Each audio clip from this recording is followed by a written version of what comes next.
Dalam beberapa hari belakangan, nama Dr. Raisa menjadi sangat populer seantero tanah air. Dokter cantik yang sering wirawiri di televisi itu sekarang telah resmi menjadi bagian dari tim komunikasi gugus tugas COVID-19, yakni sebagai juru bicara seperti Dr. Ahmad Yuryanto. Kehadiran Dr. Raisa sontak jadi bahan perbincangan para netizen, terutama yang laki-laki. Kabarnya, mas-mas dan bapak-bapak sekarang lebih semangat dalam mengikuti update informasi resmi COVID-19 dari pemerintah. Padahal biasanya ogah-ogahan, ya kan bisa melihat update di media online juga. Kalau sekarang, mungkin malah mencari jadwal tepatnya kapan Dr. Raisa tampil, iya enggak? Kita kira wajar lah ya. Dr. Raisa memang cantik dan karena sudah terbiasa muncul di televisi, pembawaannya pun tenang. Apalagi dia juga pernah ikut kontes Putri Indonesia. Kita yakin orangnya juga terbiasa disiplin. Namun sungguh sayang, dunia politik di Indonesia memang sangat kurang ajar terhadap upaya penanganan COVID-19. Banyak pihak yang justru mempolitisasi wabah virus ini, dari politisi senior hingga politisi yang pansos. Dari yang politisi beneran hingga yang bukan politisi tapi ikutan mempolitisasi. Kurang ajar sekali. Bukannya turut berkontribusi membantu upaya pemerintah, mereka malah memanfaatkan suasana. Bahkan sampai ada narasi pemakzulan Presiden Jokowi yang muncul ke permukaan. Orang-orang licik, oportunis, dan tidak punya hati. Terkait keberadaan Dr. Raisa, PKS sebagai partai oposisi kayak kurang kerjaan aja. Sampai Dr. Raisa yang baru saja beberapa hari bergabung di tim pemerintah ini pun ikut diserang. Dilansir dari sindonews.com, anggota Komisi 9 DPR RI dari fraksi PKS, Kurniasih Mufidayati, malah menanggapi keberadaan Dr. Raisa ini dengan serangan. Juru bicara atau jubir baiknya adalah orang yang paham dan bertanggung jawab dalam penanganan pandemi ini, ujar Kurniasih.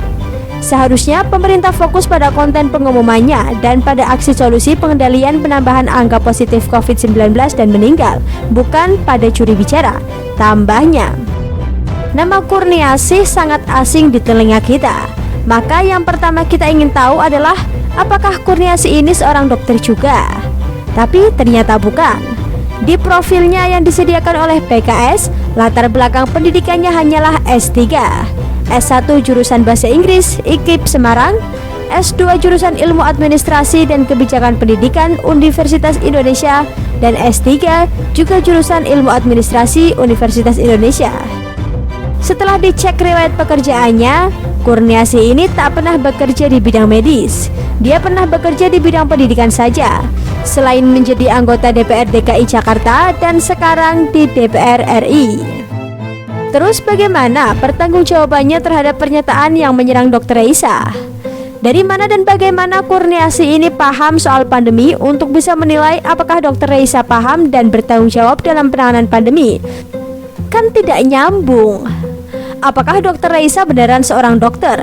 Yap, dilansir dari kumpulan.com, dia merupakan lulusan Fakultas Kedokteran Universitas Pelita Harapan pada tahun 2007 dan meneruskan kuliah S2 di Fakultas Kesehatan Masyarakat Universitas Indonesia. Dr. Raisa sempat bekerja di bagian forensik Rumah Sakit Polri Raden Said Sukanto, Kramat Jati. Dia menjadi salah satu anggota DVI atau Disaster Victim Identification, yang salah satunya terlibat dalam proses investigasi korban Sukhoi dan beberapa bom terorisme di Jakarta.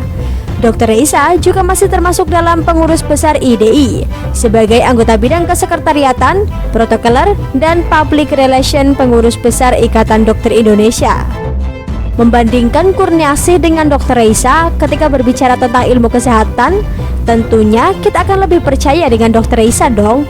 Menuduh orang dokter tak paham dan tak bertanggung jawab dalam penanganan pandemi ini sebuah tuduhan serius dan sangat kurang ajar. Tindakan PKS itu adalah sebuah bentuk serangan karena sifatnya yang tidak masuk akal pun sangat tidak berkualitas sama sekali, plus sangat kurang ajar. Sebuah contoh kelakuan politisi yang tidak kredibel, bicara di luar ilmu yang dia miliki, tudingan tanpa dasar, dan lebih mendekati fitnah ketimbang kritik. Oh iya, namanya juga PKS. Bagaimana menurut Anda?